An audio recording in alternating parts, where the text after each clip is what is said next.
Alrighty, welcome back to the big show. Sancha Durham. I'm Jamel Hartman. It's the Daily Hour brought to you by the BAC Group of Companies, Medicals, Lindos, and People's Pharmacy. Don't forget to subscribe on our website. Follow us on all of our social media channels to stay up to date with all that we have going on. Help us grow beyond the mic as we do our part to continue to improve our community. Folks, if you haven't already, whatever platform you're on, whether it is Facebook, Instagram, YouTube, X, LinkedIn, give us a like, love, follow, share. Give a warm TDH welcome to our guest for the day. We've got Liana Nanang Omedele. She has been on the show before. We love these kind of conversations, and this is the first of the year.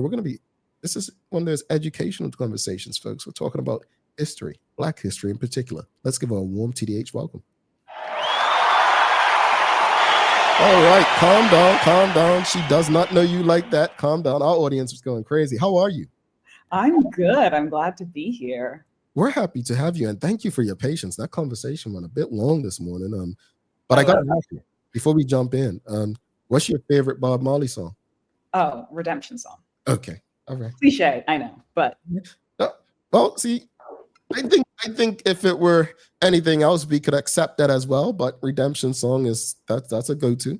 I mean, Black Man Redemption, then Redemption Song would be mine. Then Three Little Birds. Yeah.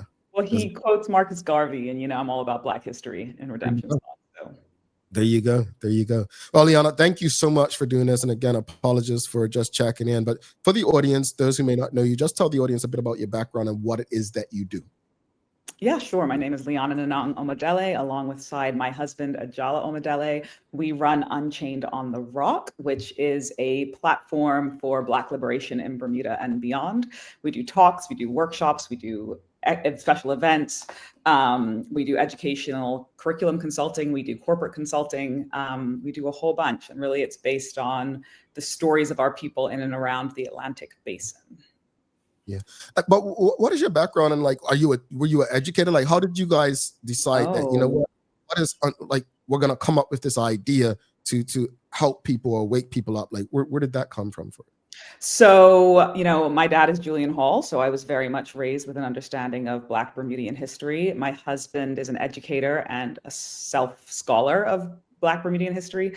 And when we came together, I think that was actually a large part of why we came together. We connected very much on the importance of telling our stories and honoring our ancestors. And we would talk and talk and talk and talk. I mean, our pillow talk was like Black History Month all the time. And so we really decided we needed to take these conversations on the railway trail, which is where we came up with the name Unchained on the Rock.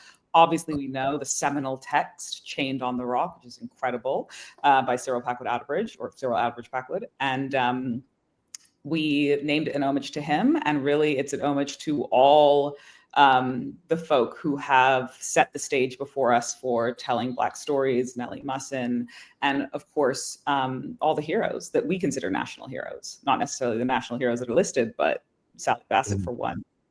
Yeah. And you mentioned earlier that you do you have workshops and talks. What kind of things are people going to learn from your workshops and talks that you all have? Yeah, so we've just uploaded onto our website. We have our info pack that talks about our different topics. One of our topics is To Be Free is Very Sweet, and it is about Sally Bassett, Mary Prince, and Dame Lois Brown Evans. So we go through sort of women. Then we have another talk called Uprising, which talks about Black resistance in Bermuda, because of course there is this myth that Black people did not resist either slavery or otherwise, and we set that myth to shame.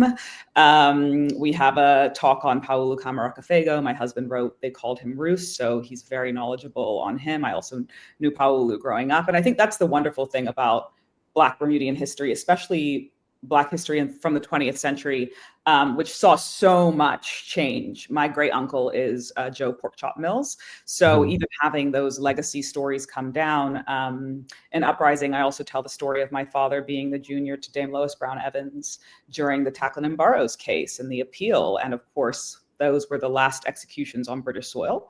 In fact, I'm going to be speaking about that. There's a special on February 11th, which is the anniversary of the arrival of the ship, the Enterprise. Kristen White has organized for a selection of storytellers around Hamilton to show up, give free talks in different sites. Ajala will be speaking on the Belko Uprising at Victoria Park during lunchtime, and I will be speaking just outside the courts on 1977, the uprisings. I do not call them riots. Riots are what happens after a hockey game in Canada. Uprisings are what happens when Black folk get sick of this beep. I actually like that. Go ahead, Sancha. I'm sorry. Why is Black history such a necessary focus in our community? So again, I think, we can think, oh, we're a predominantly Black community. Why do we need Black History Month? So first of all, I don't know how predominantly Black we're going to be for that much longer. I think the 2016 census, we were 51%. We've had a large exodus since then, very sadly. And I think that fundamentally we aren't taught this in schools anyway. History is by default white history. Even slavery, by the way, that's white history.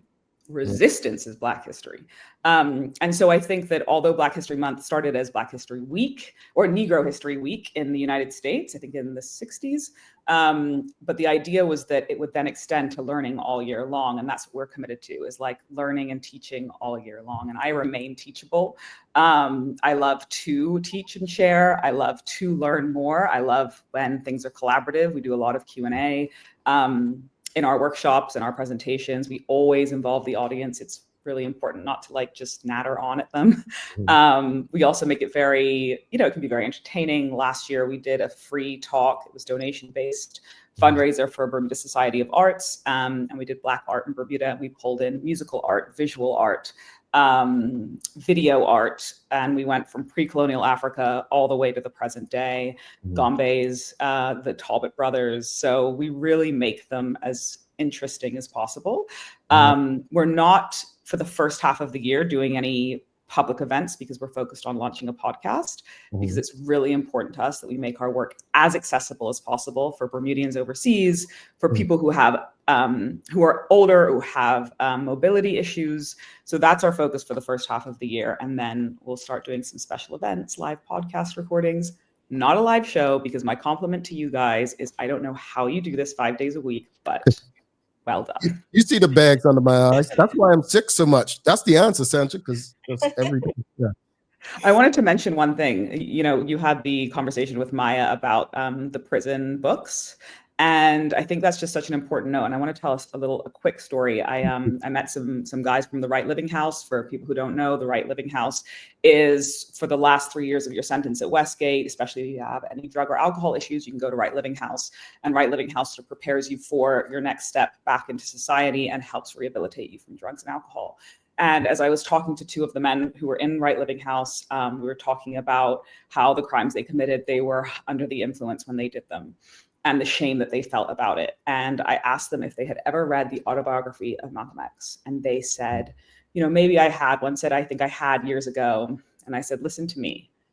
The story of Malcolm X is a story of recovery. He was drunk, he was high, he was committing crimes, he went to prison, he got sober. And we do not have Malcolm X if we do not have Detroit Red. Malcolm X doesn't exist without Detroit Red. And fundamentally, you can change your life. So that man going to prison and getting sober changed the course of history. And that's the importance of Black history, right? How inspiring is that for people who feel like they can't change things in their own lives? I feel like that kind of segues into my next question. How can Black history be used to empower people? You just gave us an example, but. Yeah, I mean, also, I guess, again, I'll give another example. I mean, this is from prison as well, but it doesn't have to be. My husband he was teaching at the prison at one point, and he took his story of Paulu, and he was telling them about Paulu's struggles and how he became the first Black PhD at Caltech, and went from basically failing at school in Bermuda as a kid, and then to this, and then to who he was honored by Malcolm X. He was honored by Nelson Mandela. I mean, so many people in Africa just thought he was incredible. And one of the men just sort of jumped up and said, God, I just wish I'd known this. I don't feel like I'd be here. And I think the idea that what Black people are capable of against all odds, that in itself is so inspiring. What are some of the most interesting things you've learned about Black history in Bermuda? Yeah. Ooh, Well, it's so hard once you already know things to remember when you learn them or how you learn them. Because again, as I said, I was raised in a household where my dad was, one of the things that I loved, and this is something that I really encourage other people to do, is like, don't talk to your children like they're children. Because don't swear around them, but don't talk to them. Tell them your life, tell them your history, tell them what it was like. Tell them the oral history has to be passed down. So there's a lot that I knew. But I mean, even learning the story, more details about the story of Mary Prince. And if you read the book of Mary Prince, there has been this myth forever that, and it's still, despite my work, despite the work of people like Kristen White, the work of Titan Tours, the work of a lot of people, it still persists, this idea that slavery wasn't that bad in Bermuda. And fundamentally, what my husband and I point out is that, like, yes, we did not have plantations, but proximity breeds interpersonal violence. Mhm. And when you read the story of Hetty, who was beaten while pregnant and died, and her baby died, as an enslaved woman, and she was living with Mary Prince. They were both enslaved together. That is what we carry. Mm. There are people, we are descended from that. And when we talk about generational trauma, like, that is in our bone, it is in our blood, it is in our tissue, but so is survival, and so is resistance, and so is resilience. Yeah. It's one of the age-old discussions now is getting people to understand a couple things. One, Black history didn't begin with slavery, but also the other part is that Black history is so much more than what, I guess, the cons. Like, there's so many positive things about Black people. I mean, from the Marcus Garvey Pan-African movement to the Black Star Line. But there's something interesting, and I don't know if you guys have picked it up, and I'm not sure if this applies to Bermuda, but something interesting happened over a Bermudian brought it to my attention. He said, go and look up FBA and ADOS, right? And FBA, Foundational Black Americans, ADOS, American Descendants of Slavery, how they don't believe in the Pan-African Marcus Garvey movement. They actually see themselves differently from other Black people and so on. How difficult, and again, I don't know if this is something that's picked up in Bermuda, but how difficult or disappointing is it when we have Black people like trying to differentiate based on where they were born or, the like? I mean, I think it's ridiculous. And I'll say this. So right before we were due to be emancipated, Bermudian enslavers either decided to wait for their compensation check because they were paid by the UK for the property, as in us, that they lost, or they were like, we are out of time. Let's sell our property. And so a lot of us were also sent and sold off last minute to the United States. There's actually a recent enslaved person's narrative that has been uncovered. I can't remember his name, Benjamin something. And he talks about this. He was sold off. And fundamentally, that is a moment in history, just a snap where you happen to be descended from someone who was shipped from Bermuda to the United States. And at that time, especially in the Caribbean, we were being traded back and forth until emancipation happened in the British Isles. So fundamentally, we're all the same blood. You're not just coming straight to the United States. Most of the time you were coming through the Caribbean.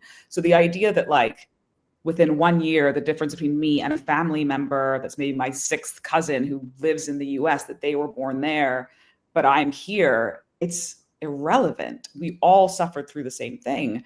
I think also it goes to that idea of, like, whether you feel Bermuda is part of the Caribbean or not. And I think generally we find a lot of white people who try to claim Bermuda is not part of the Caribbean, and also a lot of old school Bermudians because of the anti-West Indian, anti-Black sentiment, especially when more West Indians came. But fundamentally, we all are West Indian. Like, that's where we came from. We very rarely, I don't think we ever came straight from Africa to Bermuda, unless we were taken from, I think early on, there was one ship where we were stolen from a Spanish ship, but we were generally being traded across the Caribbean. My father's mother's side is all from St. Kitts and Anguilla. But even before that, we were coming from the Caribbean. So the idea that because where Bermuda is geographically on its own, we're not part of the Caribbean, we are culturally part of the Caribbean, we are ethnically part of the Caribbean. The Bahamas was founded by white Bermudians who went over to colonize. They kind of messed up the agriculture. They tried again. So all white Bahamas is white Bermudians who've gone over, and we just were traded and traded and traded. So Didn't Bermuda also, I'm sorry to cut you off, but didn't no, please. Bermudians also do the same to Turks and Caicos, I learned, right? Yeah, so we had exactly, and that's why Mary Prince was down in Turks and Caicos, Right. because she was, owned by a Bermudian enslaver. When she was working in the salt in Turks and Caicos, she was owned by a Bermudian. Yeah. It's interesting. And Sancha, I bring that up because I know some people are familiar, but I had never heard of ADOS or FBA. And to give the audience an understanding, so basically, I'm a Black Bermudian. I've literally lived half of my life in the US. They wouldn't like me because I sound different and I wasn't born here.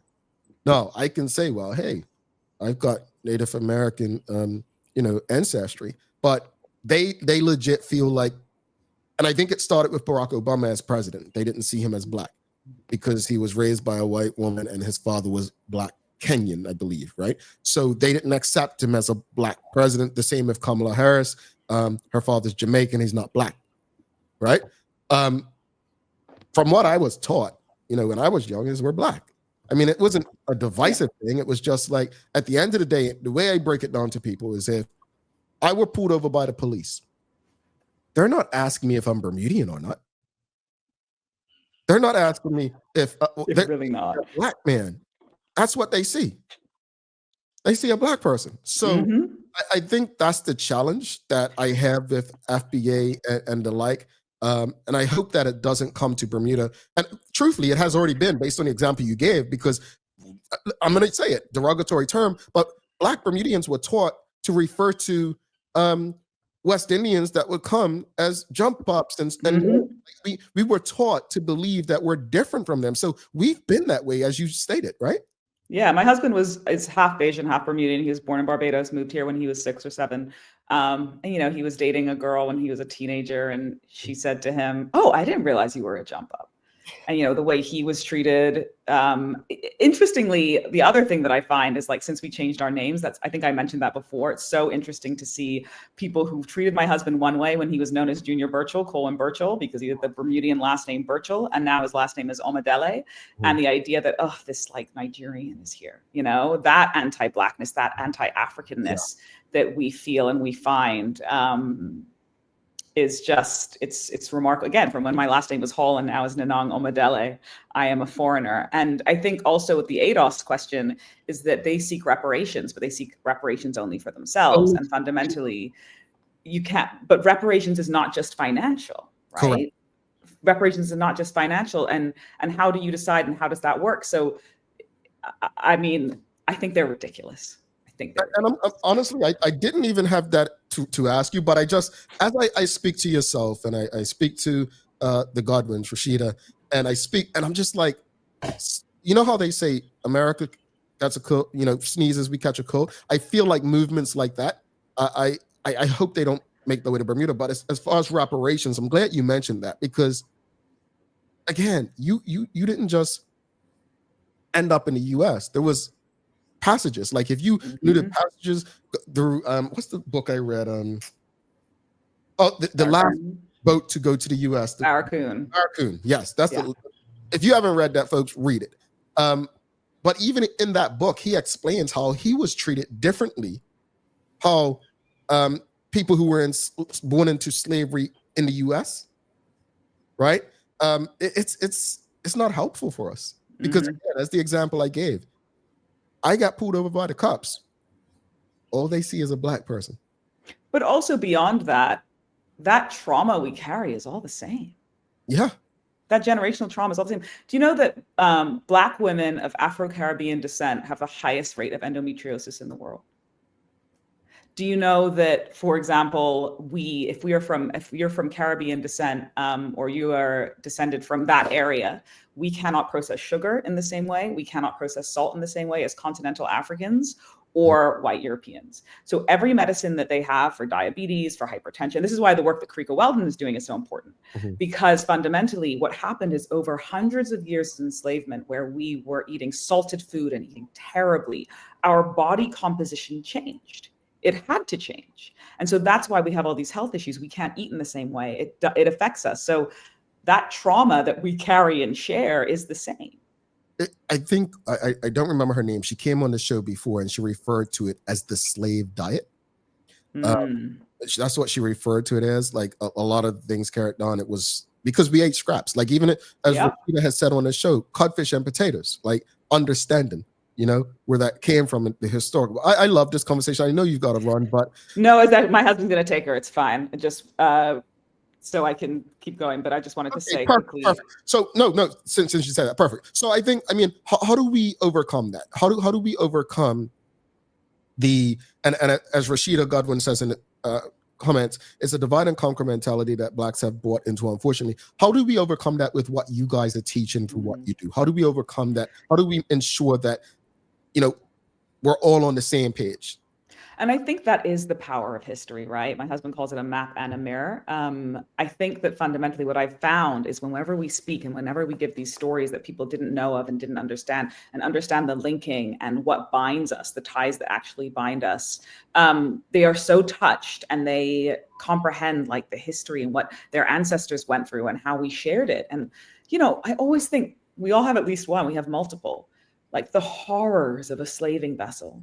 One of our family, more than one of our family, not only experienced that, but survived it. And when we are linked in that way, and you really take that in viscerally, I get goosebumps when I talk about it. I don't know how, because we were all together and we held on to each other. And I don't know how you have that information and you really understand this fight, these different fights. And, you've been talking obviously about politics, but, and I'm not talking about the labor movement now, I'm talking about the labor movement. Dr. E.F. Gordon in the 30s, I'm talking about the 50s, I'm talking about the stevedoring strike, I'm talking about the theater boycott. That what we went through to get to even where we are now, when you know that, I don't know how you can know that and still feel disconnected from fellow Black folk. I'm very much a Pan-African, Pan-Caribbean. I think also the other point is that Caribbean perception of Blackness is also different than American. I find it really strange in America where there's this whole like drop percentage. How much are you? You're light skinned. Like I went to London and this Ethiopian man looked at me and he just looked like he'd seen a ghost. He said, "Are you Ethiopian?" And I said, "No." And he said, you look like my mother." And he was in his 60s. His mother had been long dead and he saw a ghost. He saw me. When my husband and I went to Tanzania on our honeymoon in Zanzibar, we just walked around and saw Bermudians. Like, I was like, "You look like a guy I know in Bermuda. You look like a guy I know in Bermuda." Our tour guide, he kept getting stopped and asked if I was his sister. He was like, "No." And we finally looked at each other and it was a bit like a Parent Trap moment of, oh, we look exactly the same. So that idea of like skin color, because again, most of us were taken from the West Coast. So that's going to be, Right. The western of Africa. So that's the coloring of Western Africa, but that's not the coloring of all of Africa. Yeah. So what is Blackness and what is African? Exactly. We've got Teresa and Marie asking, in which year, and audience, if you have any questions or comments for Liana, send them through. But she's asking, in which year was the term Black in reference to people of color widely adopted? I'm not sure the year, but I will say that because we adapted from colored and then into the Black Power movement, you have like James Brown, "I'm Black and I'm proud," because we were essentially trying to reclaim words like colored, get that away, words like the N word. And what was a word that defined us and defined us in a way that felt empowering versus negative. And that became Black. But at the same time, when you're in the continent, if everyone's Black, then who's Black? Yeah, indeed. I was going to ask you, but I'll take Mark Arthur C. Phillips. He's asking, where can I find information about the stevedore strike? I've never heard about that before. But in saying that, my question is, what are some books that you would recommend for Bermudians to really learn and understand Black history in Bermuda, but also let people know where they can go to learn more about what you all are doing and maybe be a part of some of your chats and the like? Yeah. So, well, I'll first answer just about the stevedoring strike. So the stevedoring strike happened in September 1959. So 3 months after the theater boycott ended. And I think fundamentally theater boycott may have ended segregation sort of to that extent, although we had segregated schools for quite a long time afterwards, but we didn't have any economic parity. And what happened with the stevedoring strike is that the stevedores were like, hold on a minute, this merchant class rules us all, and we need to show our power. And that was actually the big shift that then happened economically and started to really level the 40 Thieves and like the Front Street guys who understood that if the docks are shut off, if the stevedores shut off the docks, then we actually have no access. And so there's a book that was co-written by Dr. Ava Hodgson and Dale Butler, and it is about Joe Porkchop Mills. The problem is a lot of these books are out of print. I'm not sure about that one. The library has copies of everything that I'm talking about. Nellie Musson's Mind, The Onion Seed, incredible, but out of print. Heritage by Dr. Kenneth Robinson, also incredible, but out of print. But again, the library, go visit your library, keep libraries alive. My husband's book, They Called Him Roos, the story of Paulo Câmara Cafego and the making of a Black Bermudian revolutionary. Chained on the Rock, of course, by Cyril Packwood Outerbridge. I have so many literally sitting on my book right now. Dr. E.F. Gordon, Heroes of Bermuda's Working Class. We actually do have a reading list that I've created. And on that note, I'm going to put it on our website, which is down there. You can see www.unchainedontherock.com. So after this, I will upload our recommended reading and resources list to the website, which we created a couple years ago, which we share when people have hired us for talks. We then share the list with them. So one last question from the audience before you head out. Kia Vernay BDA asking, I'm curious if it's taught the history of Black people before the European takeover. Yeah, so even in, for example, our Black Art in Bermuda talk, again, like my husband, I keep quoting him, but he's one of, my greatest teachers and greatest inspirations, is he says teaching the history of Black people from slavery is like starting War and Peace on the last page. So when we talk about pre-colonial African history, and remember, of course, there was the trans-Arab slave slave trade before the transatlantic slave trade. Again, slave trade being a misnomer because there was no trade. But fundamentally, when we do our Black Art in Bermuda talk, we talk about pre-colonial African art and how essentially what is incredible about us is that you look at the Gombes and you look at the Egungun masks from what are the Yoruba people, sort of now called Nigeria, but the similarities are unreal. And this is, thousands of year old art form and dance form where the masks themselves would be, the people would be masks and they would be incorporating the spirit of the Orisha and the ancestors. And you see a Gombe mask and you see the cloaks, the Egungun cloaks, and you see a Gombe cloak. And we do this in our presentation. We put them side by side. And fundamentally, like, that is ancestral memory coming through. That is not something that was, it's not in a book. It's coming through our memory. It's coming through our oral history. So yes, we do talk about pre-colonial Africa because to start the story of slavery is to do us as African peoples a huge disservice. I echo the audience. Nika DeShields, this is a great convo. And Phil Trott, I'm loving this conversation.